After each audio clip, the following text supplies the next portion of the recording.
Minsan pa po natin purihin ang Panginoon. Hallelujah!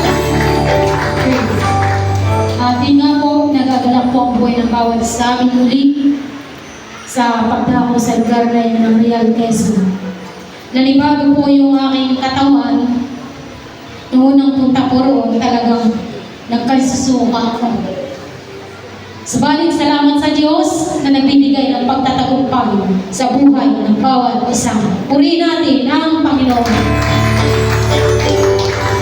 At yun nga po, nung araw po ng Tuesday, unang araw ng aming hayo. Bali na, kahiwalay po kami. 8 po kami sa grupo, naging tag-4 po kami. At doon po sa aming napuntahan, si Nanay Mirna Manzano. Ito po, pagbungad pa lang, nakita namin siya sa daan. Tuwang-tuwa siya, galak na galak siya. At binahaginan po siya ng salita ng Diyos. At doon siya'y galak na galak. At doon siya'y tumanggap sa Panginoon. Purihin natin ang Panginoon.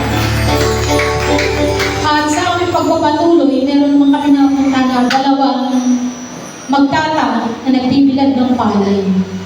At doon binahaginan po ito ng salita ng Diyos. At nakita namin yung kanyang asawa na nagsasama po sila ng hindi kasal. At doon po ipinaunawa sa kanya yung kahalagahan na kinakailangan sila'y mabasbasan pagkat sila'y namumuhay sa kasalanan. At doon po, pakinig na pakinig ang dalawang ito, sila man ay tumanggap sa Panginoon. Purihin natin ang Panginoon. At doon po sa inakyat po namin yung medyo bundok na po, si Nanay Marisa po, ito po ay 50 years old. Doon po siya binahaginan ng salita ng Diyos. At sa pagbabahagi po ng salita ng Diyos sa kaniya, pinatotoo yung mga kahangang gawa na ginawa ng Diyos sa lugar na yan ng Bulacan. At doon po lumabas po sa kanyang bibig, meron po siyang sakit sa puso. At 5 taon na siyang pinahihirapan ito. At doon siya'y halos talagang ma-strain po siya na matapos siyang idalangin. At tunay na si Nanay Marisa ay nakaranas ng kagalingan sa Panginoon. Purihin natin ang Panginoon. At ito naman po si Nanay Carmen sa paglabas po niya, pagkakasabi po niya sa amin, napakaswerte naman ang paglabas ko. Sapagkat doon po binahaginan siya ng salita ng Diyos, nakita niya ang Bible. Kayo po ba'y namimigay ng Bible? Opo, ito po ay libre. At doon po siya talagang galak na galak siya. Halos, sabi nga niya, swerte, higit pa sa tumama sa loto. Ang kanyang tinanggap, ang banal na kasulatan, purihin natin ang Panginoon. At doon po sa pangalawang araw po namin ng paghayo, sa bawat salita, halos lahat po ng tricycle, may mga nakasulat po na salita ng Diyos. At doon po, aming nakita yung Isaiah 43 verse 10. Ito po ang sabi, kayo'y aking mga saksi, sabi ng Panginoon, at aking lingkod na aking pinili, upang inyong maalaman na magsasampalataya kayo sa akin.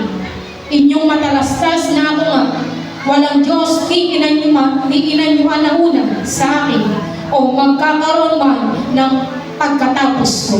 Purihin natin ang salita ng Panginoon. At doon po sa Purok Yelo, Bambu naman po kami napunta.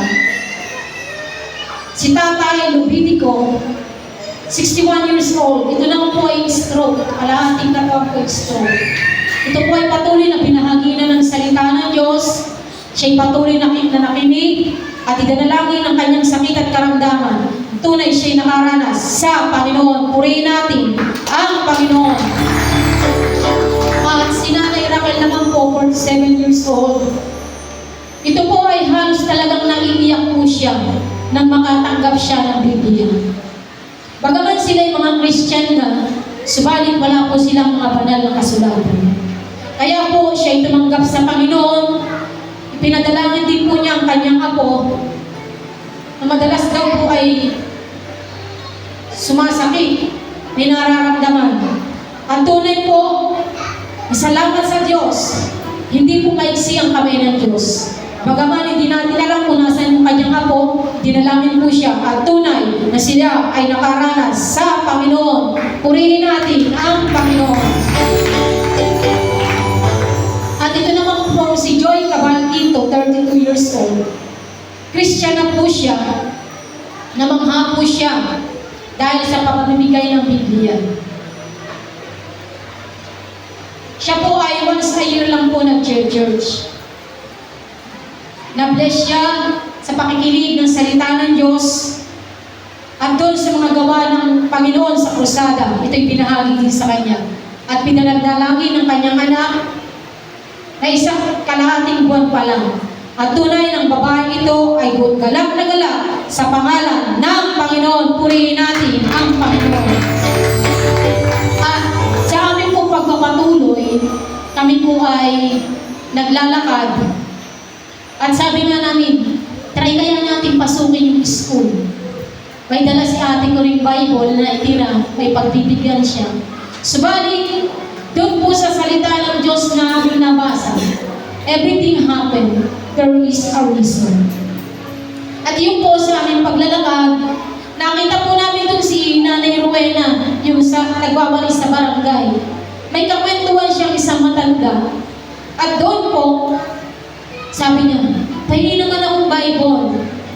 Tapos inilabas nga ni ate ko rin yung Bible. Sabi niya, Nay, gusto niyo? Opo, gusto ko. Yung po palang kanyang anak, nakikinig nandun sa loob. Maya-maya, ibinigay po yung Bible po sa kay nanay. Tapos dinalangin siya, pinatanggap siya sa Panginoon. Lumabas po yung kanyang anak. Ang sabi niya, si nanay lang ba? Ako din, bigyan niyo ng Bible.